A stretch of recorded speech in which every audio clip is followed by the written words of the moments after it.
I'm not giving my ex any part of my new restaurant after she ruined our last business together.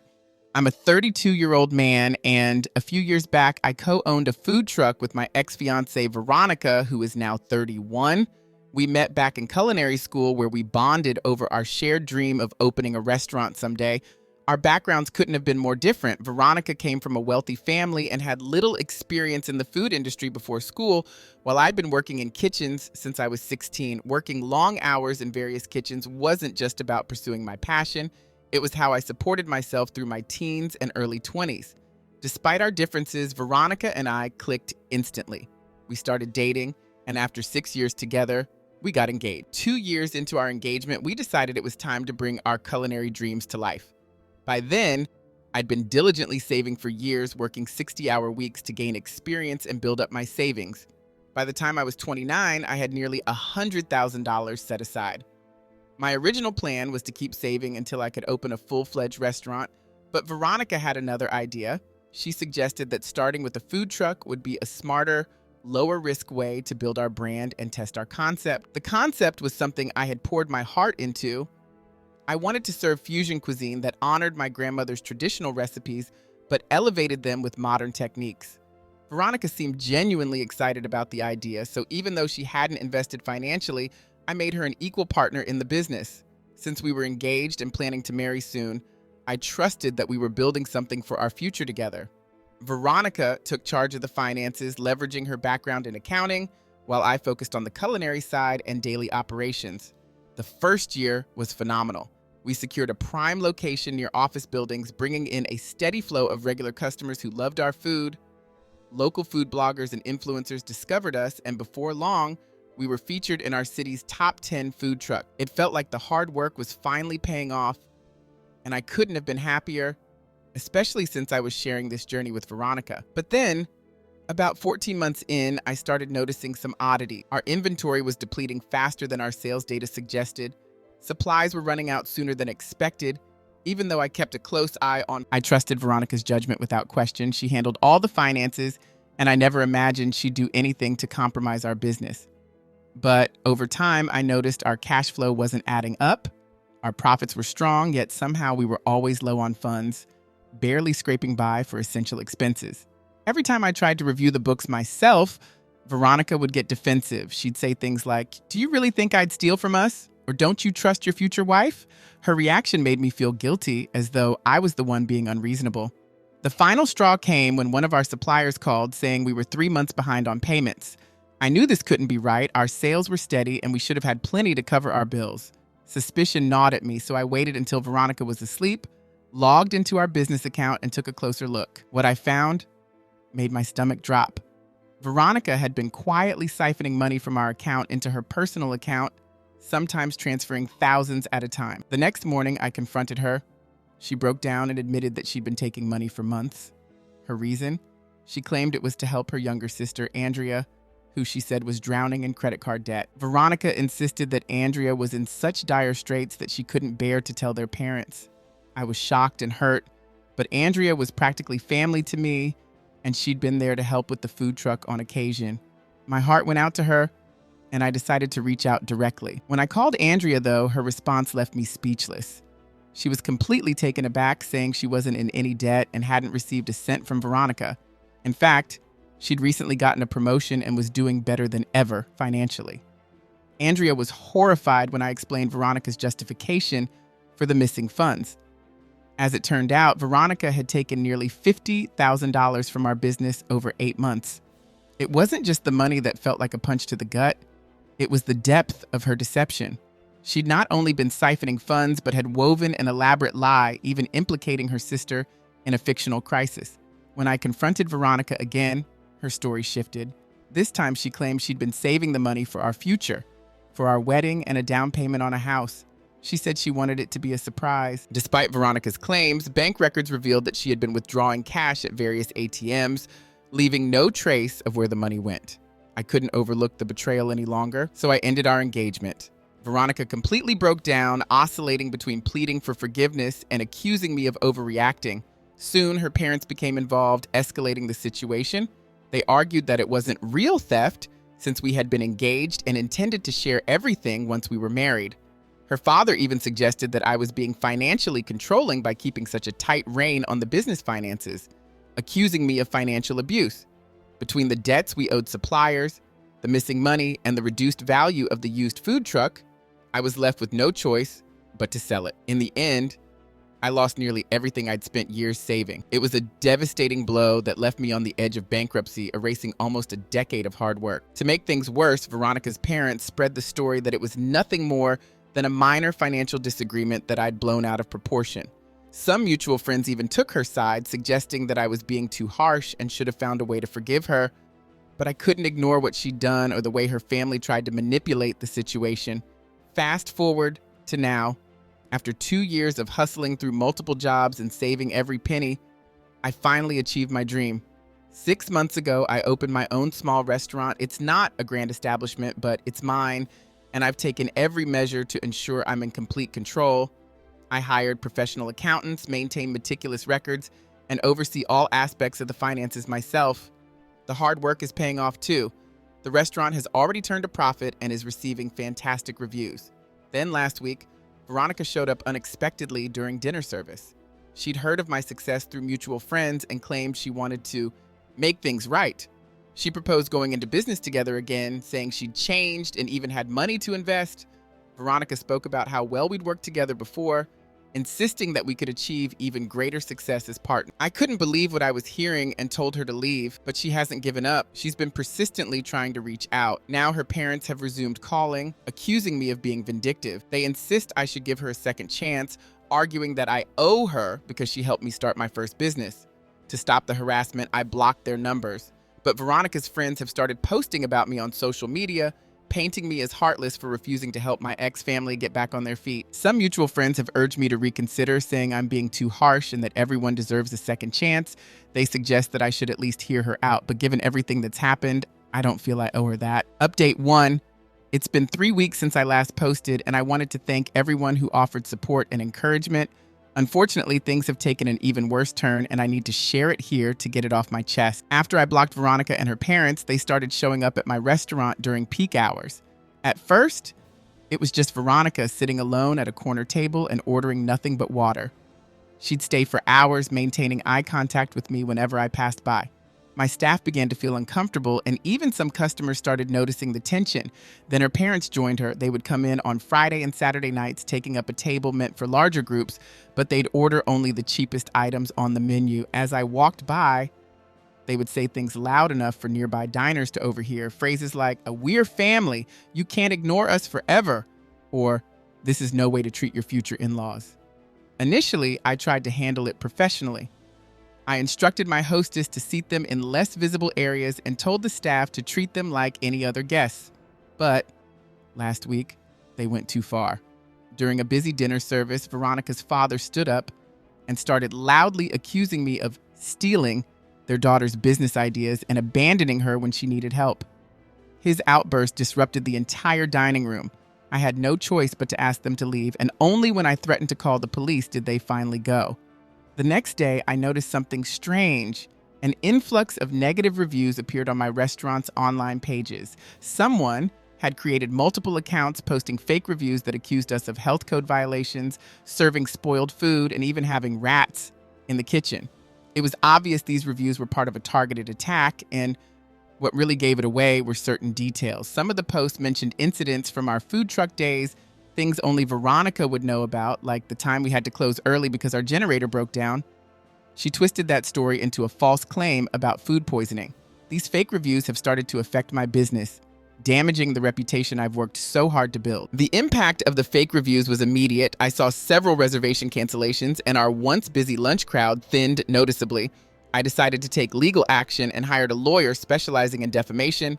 We sent Veronica a cease and desist letter, hoping that would put an end to the harassment. But instead of backing off, she doubled down, creating more fake accounts and spreading her lies across different review platforms. Then, something unexpected happened. One evening after closing, Veronica's sister Andrea came by the restaurant. She was visibly shaken and looked like she had been carrying a heavy burden. She told me she couldn't stay silent any longer. With a deep breath, she confessed that Veronica had never used the stolen money to help anyone. It had all gone toward a gambling addiction she'd been hiding for years. Andrea explained that Veronica had been visiting underground casinos long before she and I had even met. She'd managed to hide her addiction well, but over the years, her losses had grown. The $50,000 she took from our food truck business had gone straight into paying off gambling debt. Andrea revealed that she had discovered the addiction 2 years ago when she found Veronica passed out in her apartment with threatening messages from loan sharks on her phone. Andrea showed me undeniable proof: bank statements, text messages, and even photos that painted a grim picture. Veronica had been manipulating everyone in her life, even going so far as to steal money from their parents by claiming it was for our wedding expense. The reason she hadn't invested a dime in the food truck was that she'd already gambled away all her savings. Andrea admitted she hadn't come forward sooner because Veronica had been blackmailing her. Andrea had been in a relationship with a woman, something their conservative parents didn't know about. Veronica had threatened to expose Andrea's relationship if she ever revealed the truth about the gambling addiction. But seeing how Veronica's actions were now affecting my new business, Andrea decided she couldn't stay silent anymore. She'd finally had enough and felt compelled to tell me the truth. With Andrea's permission, I shared what she'd told me with some of our mutual friends who had been quick to judge. Many were shocked by the full story and offered their apologies for assuming the worst without knowing the details. The impact of the fake reviews was immediate. I saw several reservation cancellations, and our once busy lunch crowd thinned noticeably. I decided to take legal action and hired a lawyer specializing in defamation. We sent Veronica a cease and desist letter, hoping that would put an end to the harassment, but instead of backing off, she doubled down, creating more fake accounts and spreading her lies across different review platforms. Then, something unexpected happened. One evening after closing, Veronica's sister, Andrea, came by the restaurant. She was visibly shaken and looked like she had been carrying a heavy burden. She told me she couldn't stay silent any longer. With a deep breath, she confessed that Veronica had never used the stolen money to help anyone. It had all gone toward a gambling addiction she'd been hiding for years. Andrea explained that Veronica had been visiting underground casinos long before she and I had even met. She'd managed to hide her addiction well, but over the years, her losses had grown. The $50,000 she took from our food truck business had gone straight into paying off gambling debt. Andrea revealed that she had discovered the addiction 2 years ago when she found Veronica passed out in her apartment with threatening messages from loan sharks on her phone. Andrea showed me undeniable proof: bank statements, text messages, and even photos that painted a grim picture. Veronica had been manipulating everyone in her life, even going so far as to steal money from their parents by claiming it was for our wedding expenses. The reason she hadn't invested a dime in the food truck was that she'd already gambled away all her savings. Andrea admitted she hadn't come forward sooner because Veronica had been blackmailing her. Andrea had been in a relationship with a woman, something their conservative parents didn't know about. Veronica had threatened to expose Andrea's relationship if she ever revealed the truth about the gambling addiction. But, seeing how Veronica's actions were now affecting my new business, Andrea decided she couldn't stay silent anymore. She'd finally had enough and felt compelled to tell me the truth. With Andrea's permission, I shared what she'd told me with some of our mutual friends who had been quick to judge me online. Many were shocked by the full story and offered their apologies for assuming the worst without knowing the details. Several mutual friends began recalling times they had lent Veronica money, which she never repaid, each time giving a different excuse about some urgent expense. Despite the mounting evidence, Veronica's parents remained firmly in denial. When Andrea tried to show them proof of Veronica's gambling, they accused her of lying, suggesting she was using this story to cover up her own life choices. They even began spreading rumors that I had manipulated Andrea to turn against her sister, accusing me of being cruel for allegedly spreading malicious lies about Veronica's supposed addiction. Then, things took an even darker turn. Some of Veronica's casino contacts started showing up at my restaurant, creating an uncomfortable atmosphere for both my staff and patrons. These individuals weren't subtle, and last week, one of them even cornered me in the parking lot after hours, making veiled threats and hinting that I should be more generous with my ex-fiancé. To keep my restaurant safe, I hired a security guard to monitor the premises during business hours. This ordeal has been costly, not just emotionally, but financially as well. My weekday dinner service has dropped by 30%, and the added expenses for security and legal fees are draining my resources. However, I'm determined not to give in. My lawyer is compiling evidence of harassment and defamation, preparing to take action against Veronica and anyone else involved in damaging my business. Some people have advised me to simply pay Veronica off to make this nightmare end. but I know that giving her money would only enable her further. Veronica needs professional help for her gambling addiction, not enablers willing to excuse her behavior. I'm sharing this story not only to update everyone, but also to caution others about the destructive nature of addiction and the lengths to which people can go when consumed by it. For now, my focus is on protecting my business and my staff. I've installed additional security cameras and begun documenting every incident meticulously. I've also reached out to other restaurant owners in the area, warning them of possible harassment. This experience has shown me who my true friends are, and I'm incredibly grateful for those who have stood. Veronica had never legally divorced Michael, which meant that our entire engagement was based on a lie. Over lunch, Michael shared his story with me. He and Veronica had been high school sweethearts who married young, and they'd used their wedding gifts and a loan from his parents to open a small bakery in another state. Sound familiar? For 2 years, the bakery seemed to be doing well, but then, out of the blue, Veronica cleared out their accounts, maxed out their credit cards, and vanished. All she left behind was a note claiming she felt trapped in their marriage.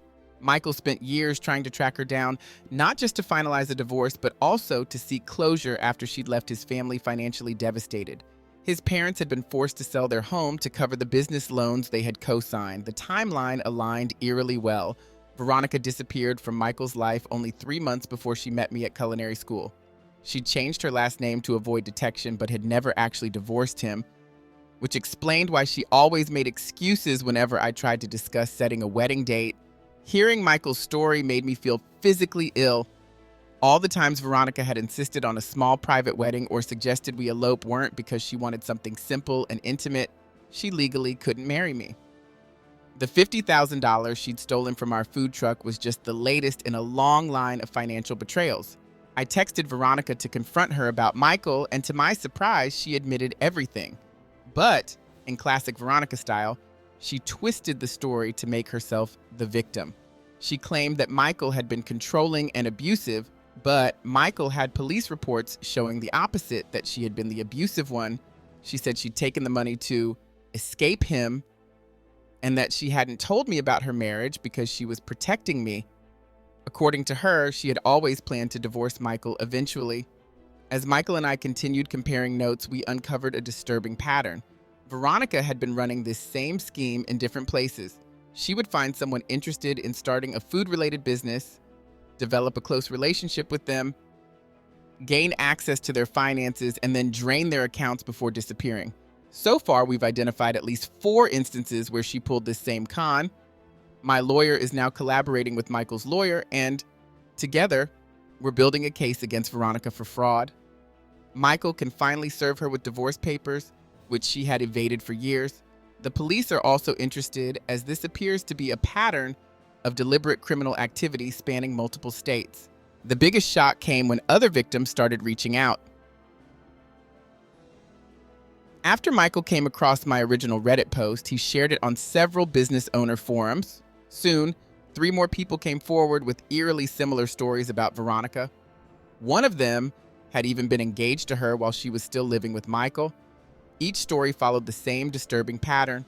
Veronica would establish a romantic relationship, gradually integrate herself into their lives, gain their trust, and then disappear with as much money as she could. When Veronica's parents learned of her secret marriage to Michael, they finally stopped defending her. Her mother came to my restaurant in tears, devastated and saying she had no idea who her daughter really was. But instead of apologizing to me for the harassment and accusations they'd thrown my way, they simply vanished. They stopped coming to the restaurant, deactivated their social media accounts, and, according to Andrea, even mortgaged their house to cover some of Veronica's gambling debts. With the police now involved, the casino contacts also backed off. It turned out that several of them were involved in an illegal gambling ring and didn't want the extra scrutiny. We discovered that Veronica owed them over $200,000, which explained her desperation. She had been using the money she stole from me and others to try to gamble her way out of debt, only to sink deeper. Thankfully, my restaurant is finally getting back to normal. We managed to remove the fake reviews, and our regular customers have started to return. Through this bizarre ordeal, Michael and I have become unlikely friends. He's even offered to help me expand my business once all the legal matters are settled. He said he wants to see something positive come out of this mess. I'm still trying to process how meticulously Veronica planned everything. She didn't just lie about small details, she fabricated entire personas and backstories. Even the culinary school where we met has launched an investigation after finding irregularities in her application documents. It seems like every part of her life was carefully constructed from lies. Update 3, 6 months have passed since my original post, and this will likely be my final update. Last month, Veronica was arrested in Las Vegas.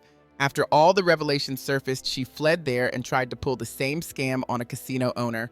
Unbeknownst to her, the casino community is tightly knit, and one of the owners recognized her from the warnings that had been circulating. Her luck had finally run out. The police found Veronica living in a rundown motel under yet another alias. When they arrested her, she had 5 different IDs and credit cards in various names. Alongside those, they discovered notebooks detailing her scams, including the one she ran on me. Each scam was outlined with unsettling precision: how long to wait before suggesting a business partnership, steps to gain trust, and the timing to start siphoning money. It was all meticulously planned, almost like a twisted business strategy. The district attorney is now charging her with multiple counts of fraud across several states, and they've identified at least 7 other victims besides Michael and me. Shockingly, 2 of them were also engaged to her while she was still legally married to Michael. Altogether, Veronica's stolen close to $800,000 over the years. This time, she's looking at serious prison time. Andrea has become a regular presence at my restaurant. After coming out to her parents and facing disownment, she moved in with her girlfriend nearby. Ironically, she's taken over the bookkeeping duties Veronica was supposed to handle. Andrea is great at it, and most importantly, she's honest. Sometimes we talk about Veronica wondering if there were signs we should have noticed, but mostly, we're focused on moving forward. Veronica's parents finally broke their silence last week. I received an actual handwritten letter, not an email or a text. I thought it might be an apology, but it wasn't quite that. They wrote about how they'd failed in raising their daughter and had been blind to her behavior because of their love for her. They mentioned that they had to sell their home and move to a smaller place to cover the debts she had racked up in their names. They asked if I could find it in my heart to forgive them, not for their own sake, but so they might have a chance to know any future grandchildren I might have. I didn't respond. Some things can't be mended with words, and I have no desire to maintain any connection with them. They enabled Veronica's behavior for years, attacked my character when I exposed her theft, and only showed remorse when they themselves suffered. Michael and I, on the other hand, have become good friends through this experience. He's opened a new bakery in town, and we're even discussing some possible collaborative projects in the future. We both agree that we can't let Veronica's actions stop us from trusting people or pursuing our dreams. Despite everything, my restaurant is thriving. Ironically, the publicity around Veronica's arrest brought in new customers, curious about my story and supportive of the business. We're doing better than ever, and I feel a sense of closure and optimism as I look toward the future. Believe it or not, some customers now request to sit at the infamous table where Veronica once spent hours trying to intimidate me. My team and I laugh about it now, but we've put strict security measures in place to ensure nothing like this ever happens again. It's become a running joke with the staff, a symbol of how far we've come since those challenging days. The legal proceedings are ongoing, but I've given the prosecutors all the documentation they need, and I'm ready to move on. Veronica will face the consequences of her actions in court, but I refuse to let her hold any more space in my life. Sometimes I think about how differently things might have gone if I'd let her back in. She likely would have drained this new restaurant just as she did the food truck. Instead, I trusted my instincts and chose to stand my ground. Looking back, I've realized that the best form of closure isn't about revenge or proving anything to others. It's about rebuilding and moving forward. My restaurant is doing better than ever. I've built real connections with people who support me, and I finally feel at peace with everything that's happened. To anyone who finds themselves in a similar situation, trust your intuition, keep thorough records, and don't let anyone guilt you into ignoring red flags. When someone shows you who they really are, believe them the first time.